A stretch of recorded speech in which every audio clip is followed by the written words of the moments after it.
문재인이가 최강욱이한테 취임 축하 전화를 했어요. 최강욱이가 열린민주당이라고 제2의 그 비례대표 정당 그 3명 됐죠. 한때 기세가 올라갔다가 막판에 민주당이 좀 누르니까 내려갔는데 그 3명 비례대표 의원 정당에 하나로 비례대표 의원이 됐는데 최강욱이가 당 대표가 되었습니다. 그런데 문재인이 최강욱이한테 축하했다고 전화를 했는데 이 최강욱이는 조국 사건과 관련해서 조국 아들한테 2번인가 그 뭡니까? 로펌에서 근무했다라는 인턴했다라는 증명서를 발급했죠. 자기가 변호사로 있던 로펌에서요. 조금 안 됩니다. 자, 그 불법이지요. 그런데 최강욱이가 공직기강 비서관으로 있으면서 그게 이제 문제가 되어서 수사 중인데도 사표도 안 내고 기소돼 갖고도 사표도 안 내고 불구속 기소가 됐지요. 버티다가 총선 직전에야 사표 내고 나와서 또 살아남으려고 열린민주당 민주당이 만드는 더불어시민당에 들어가면 또 민주당의 지역으로 출마하려고 들어가면 이 최강욱이 기소된 사람을 공천 주기가 참 그렇잖아요. 물론 뭐 황운하 같은 경우에도 공천도 주고 한병도도 공천도 줬지만은 최강욱을 공천을 주면 또 의미가 좀 달라요. 그래서 최강욱을 위해 일부러 열린민주당을 만들었다고 저는 그래 봅니다. 그 열린민주당에 손혜원이와 정봉주가 설치는데 손혜원이가 있다는 것은 청와대하고 이야기했다는 걸 의미하는 거죠. 그래서 이 최강욱을 위해서 황희석을 위해서 열린민주당을 만들었던 겁니다. 그래서 문재인이가 최강욱이한테 축하 전화를 했어요. 자, 민주당은 최강욱이가 이 지난 총선 전에 손혜원, 정봉주, 최강욱 등이 우리가 친문적자다라고 계속 적통이 자기한테 있다라고 이야기를 하니까 민주당은 우리는 그런 자식 둔 게 없다라고 하면서 우리가 진짜고 전 가짜다라고 막 했죠.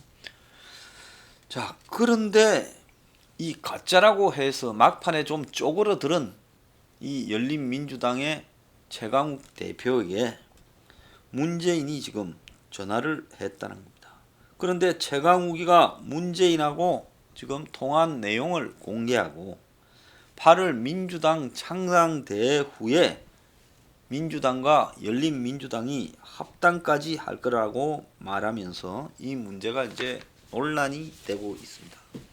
최강욱은 어제 페이스북에 뭐라고 올렸는가 하면 문재인이가 취임 축하 전화를 걸어왔다 이렇게 말을 지금 하고 있습니다. 그러면서 문재인국 정신과 노무현 정신을 가슴에 새긴다고 말하며 이제 이런 전화 통화 사실을 올리니까 결국은 문재인한테 내가 신임을 받고 있고 친문적자다 하는 걸 대외적으로 최강욱이 내놓고 과시를 했고, 그러면 문재인은 무슨 생각에서 최강욱이하고 통화를 했을까? 최강욱이한테 힘 실어 주려고 통화했다라고 봐야 되는 거예요. 이 대통령이라는 사람이 할 짓이 아니죠. 자신의 여당이 쟤들은 문제 있다, 선거에 표결로 나왔다고 이야기를 했는데 그 민주당을 전부 떡으로 만들어버리는 짓을 최강욱이하고 통화를 함으로써 문재인이 한 겁니다. 자, 그래서 민주당 사람들은 이제 문재인을 욕할 수는 없으니까 뭐 새로 만든 조그만 당이지만 당 대표한테 대통령이 통상적 축하 전화를 했다 이렇게 말을 하지만은 배경에서는 온갖 이야기가 난무하고 있어요.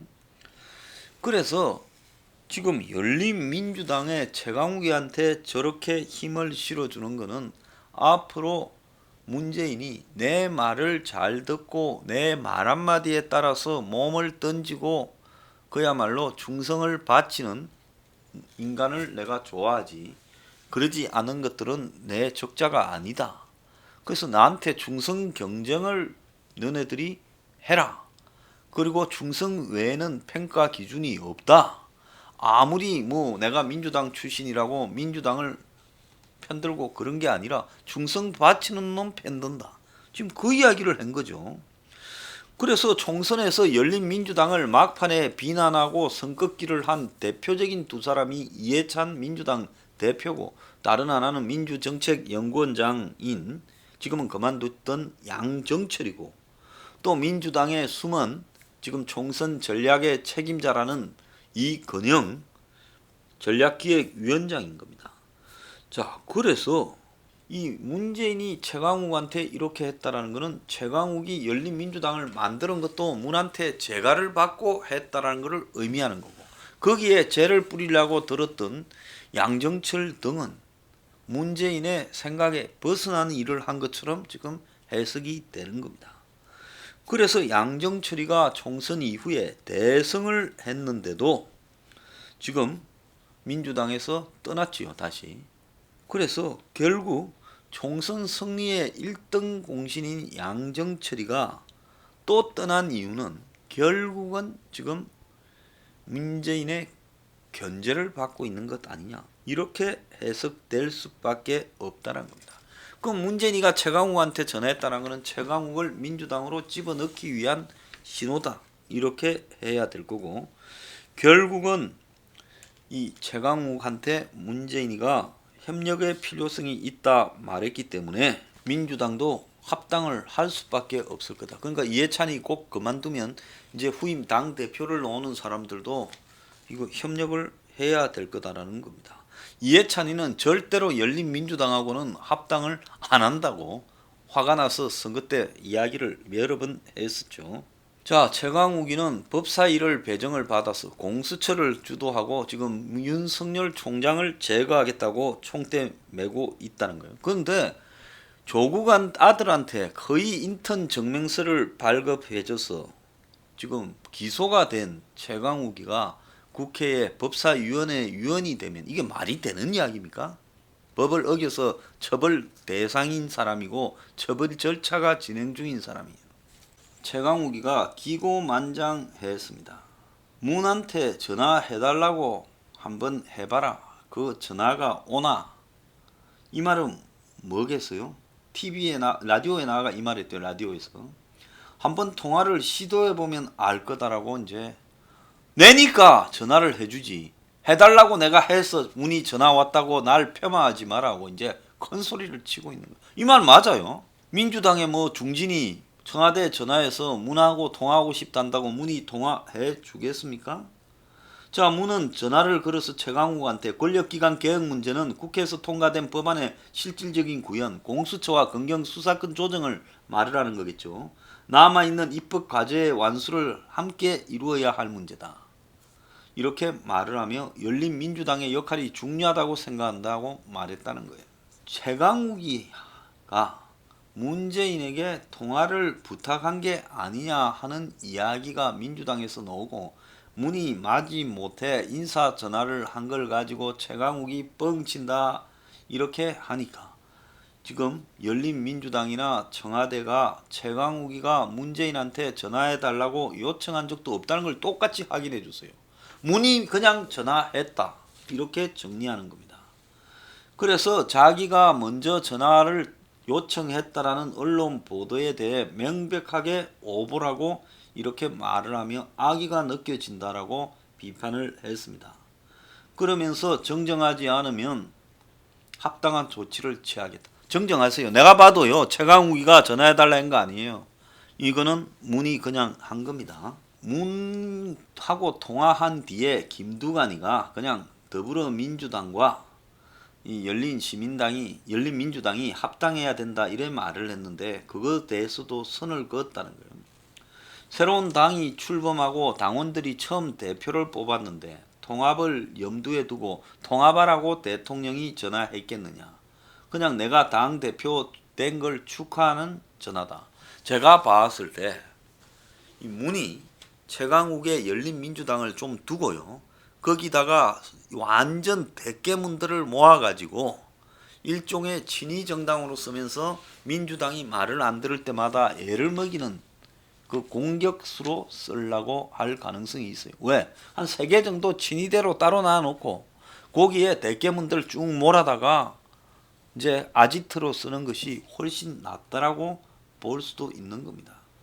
그래서 통화 내용을 너무 세세하게 공개하는 게 아니냐, 청와대가 부담스러워한다 하니 최강욱이가 그렇게 청와대가 부담스럽게 하는 것처럼 만들고 싶어 하는 사람들이 많다, 요렇게도 말을 하고 있습니다.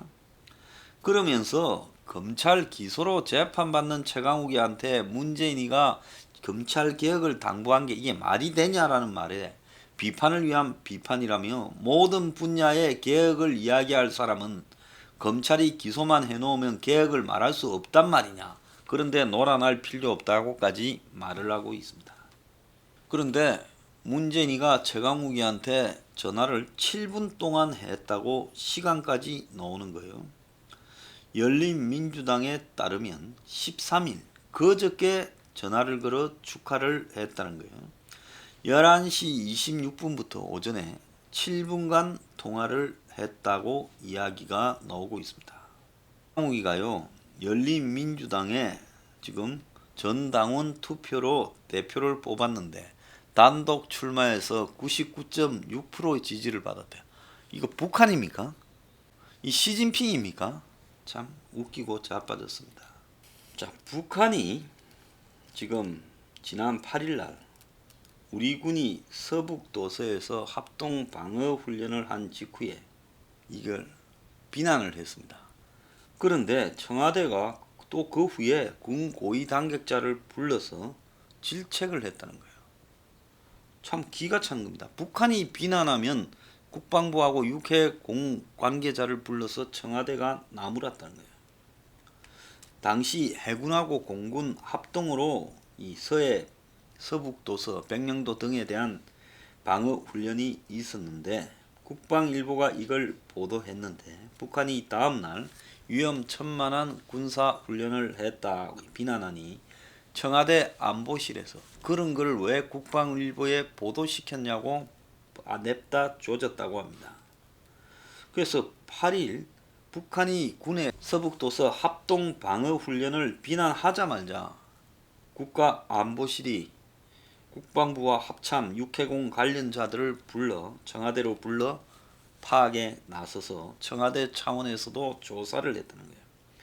국방일보에 훈련 내용이 실렸는데 그걸 보고 북한이 뭐라고 해댔는데 김육원 국가안보실 차장이 북한의 반발을 예민하게 생각해가지고 국방부를 조졌다는 겁니다.